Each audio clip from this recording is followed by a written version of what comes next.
जैसा कि हम पिछली क्लास में देख रहे थे कि अपन ने निषेचन के पश्चात क्या क्या परिवर्तन होते हैं वो पढ़ा। आज जो हम पढ़ने वाले हैं वो पढ़ने वाले हैं भ्रूण का विकास। जो द्विबीजपत्री जो पादप होते हैं, डाइकॉट जो पादप होते हैं, उनमें भ्रूण का विकास। तो आज जो हम पढ़ेंगे वो पढ़ेंगे भ्रूण का विकास। अपन ने भ्रूण कोश के बारे में देखा। तो अब देखो भ्रूण की बात करते हैं तो भ्रूण का जो निर्माण जो होता है, ध्यान से देखना इधर। तो ये जो था ये क्या था, युग्मनज। ये क्या है, युग्मनज। और युग्मनज क्या होता है, 2 इसका निर्माण किससे हुआ, युग्मनज का। युग्मनज का निर्माण नर युग्मक और अंडकोशिका से। तो युग्मनज का निर्माण कहां से हुआ, अंडकोशिका, अपन देख चुके हैं। और दूसरा नर युग्मक, ये है और ये भी क्या है, तो ये दोनों मिलकर किसका निर्माण करते हैं, युग्मनज का निर्माण करते हैं। अब देखो सबसे पहले अगर अपन बात करेंगे यहाँ पर, ये युग्मनज जो है इसके 2 सिरे, ये विभाग चलेजा वाला सिरा ये, और ये जो माइक्रोपाइल रहता है बीजांड छोर वाला, बीजांड द्वार वाला भाग। अब इसमें सबसे पहले जो विभाजन होता है वो विभाजन होता है समसूत्री अनुप्रस्थ विभाजन होता है। कौन सा विभाजन होता है, ट्रांसवर्स समसूत्री विभाजन। अनुप्रस्थ समसूत्री विभाजन होगा। और अनुप्रस्थ समसूत्री विभाजन होने से यहाँ पर जो कितनी कोशिकाएं बन जाती है, यहाँ पर 2 कोशिकाएं बन जाती है इस तरीके से। तो 2 कोशिकाएं बनती है जो माइक्रोपाइल अर्थात इस सिरे की अगर बात करते हैं, ये चलेजा वाला निभाग वाला छोर, इसकी बात करते हैं, ये कहलाती है आधारीय कोशिका। ये कौन सी कोशिका है, आधारीय।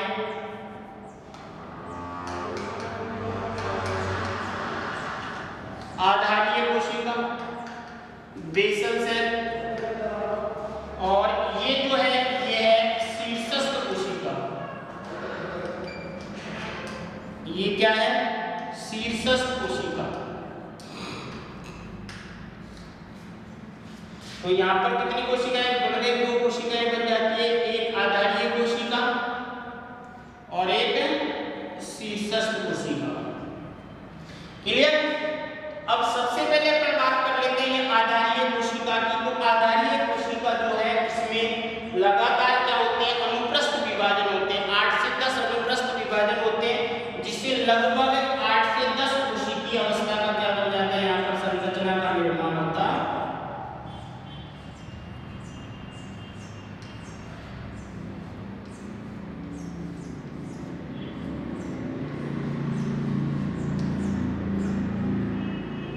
इस तरीके से ये कोशिकाएं बन जाती है। और जो इसकी ऊपरी की कोशिका जो है वो थोड़ी फूल जाती है इस तरीके से। तो ये संरचना का निर्माण किससे हुआ, आधारीय कोशिका के विभाजन से। और आधारीय कोशिका के विभाजन से इस संरचना को क्या कहा जाता है, निलंबक। क्या कहा जाता है, निलंबक, सस्पेंशन। और ये कोशिका जो है इसकी, ये कोशिका कहलाती है हॉस्टेरियल सेल।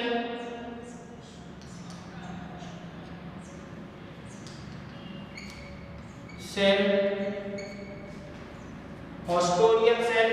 और जो कोशिका किधर होगी, अर्थात भ्रूण, अब देखो इसी के साथ यहाँ पर जो शीर्षस्थ कोशिका है, इस शीर्षस्थ कोशिका में भी सबसे पहले यहाँ पर ये विभाजन, और इस विभाजन से कितनी कोशिकाएं बन गई, 2 कोशिकाएं बन जाती हैं। और आगे जाकर फिर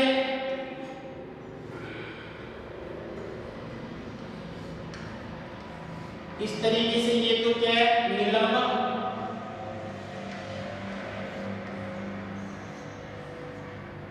और ये निलंबक की,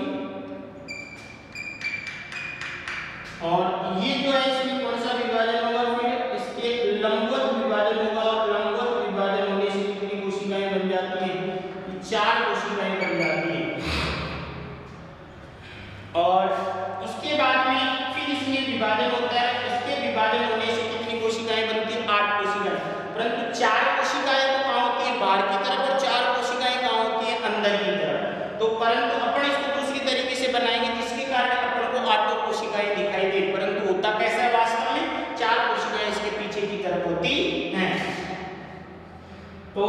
यहां पर जो बनेगा,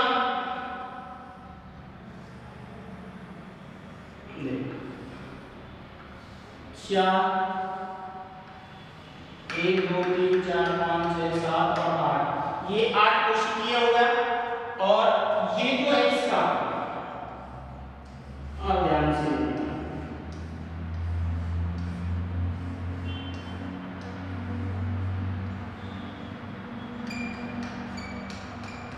और ये इसकी अंतिम कोशिका।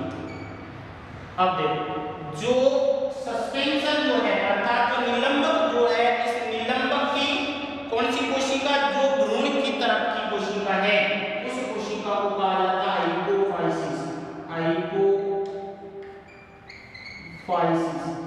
कौन सी कोशिका हो गई, हाइपोफाइसिस। और ये कौन सी कोशिका, ऑस्ट्रेलियल सेल।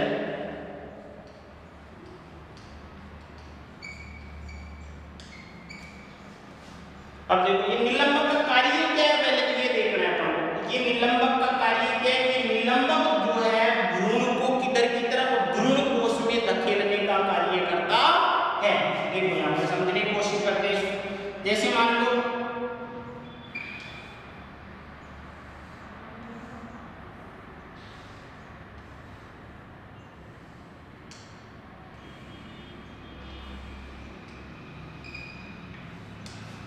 अब देखो यहाँ पर ये क्या है, भ्रूणकोश,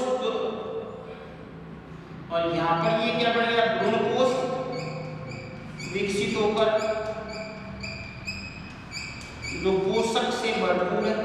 और यहाँ पर अब ये क्या बनेगा, भ्रूण बनेगा, नहीं बनेगा। यहाँ पर ये क्या है, भ्रूण, और ये क्या है, सस्पेंशन है या नहीं, बताओ। ये इसको, ये जैसे जैसे निलंबक की कोशिकाएं विभाजित होती है और विभाजित होते ही ये भ्रूण जो कहाँ चला जाता है, धीरे धीरे भ्रूणकोश के अंदर धस जाता है, जिसके कारण इसको पोषण आसानी से मिलता रहता है। और इस तरीके से निलंबक क्या काम करता है, भ्रूण को भ्रूणकोश के अंदर धकेलने का कार्य करता है। तो हाइपोफाइसिस का निर्माण हुआ, ऑस्ट्रेलियल सेल बन गई। अब देखो यहाँ पर ये 4 कोशिकाएं, जो ये भ्रूण जो होता है, ये तो कौन सी भ्रूण अवस्था है, ये तो चतुष्कीय भ्रूण अवस्था था, प्रो एम्ब्रियो इसको कहा जाता है, प्रो एम्ब्रियो और चतुष्क। और ये है प्रो एम्ब्रियो ऑक्टेट।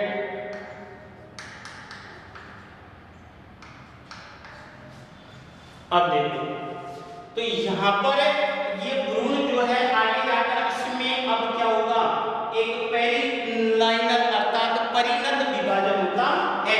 और इस परिणत विभाजन के कारण, अब देखो यहाँ पर क्या होगा, इस परिणत विभाजन के कारण अगर अपन बात करते हैं, ये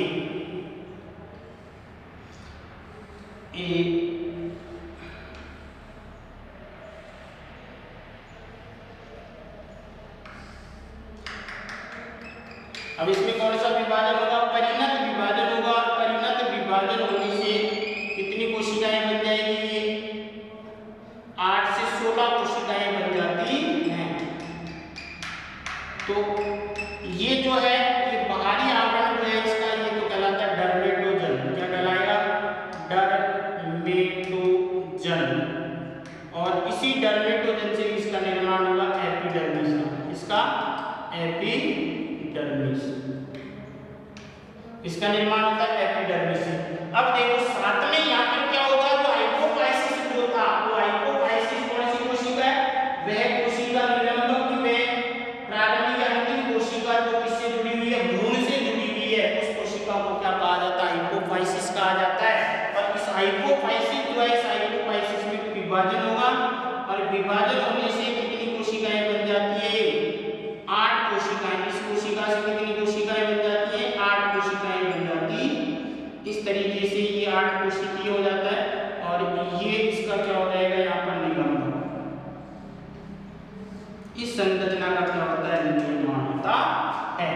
तो ये ऑस्ट्रेलियल सेल है और ये निलंबक है। और ये जो है, ये कौन सा है, हाइपोफाइसिस। और हाइपोफाइसिस की ये जो 4 कोशिकाएं जो है, ये 4 कोशिकाएं जो है, ये तो किसका निर्माण करेगी, रूट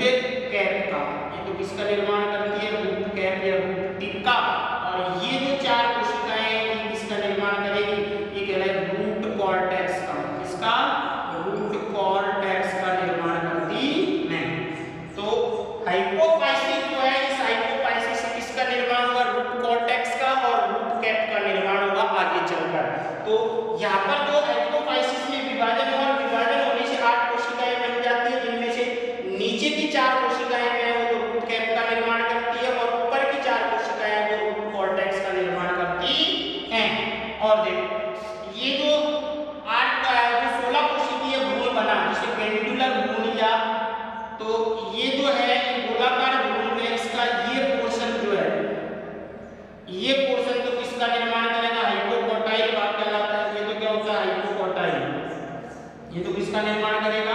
हाइपोकोटाइल, हाइपोकोटाइल। और ये जो ऊपर का जो भाग है, जो ये भाग जो है वो किसका निर्माण करता है? ये निर्माण करता है प्लूम्यूल, प्लूम्यूल,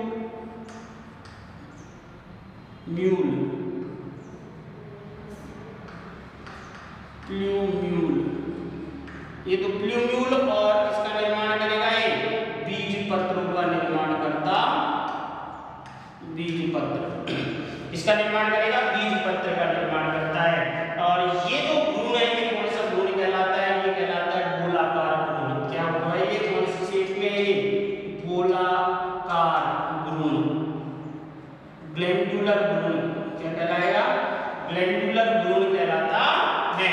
अब देखो आगे अगर इसमें और विभाजन होगा, और विभाजन होने से अब जो ये है, अब अपन इसकी बात नहीं करेंगे, ये तो जैसे है वैसे रहेगा। अब अपन बात करते हैं इस बात की। देखो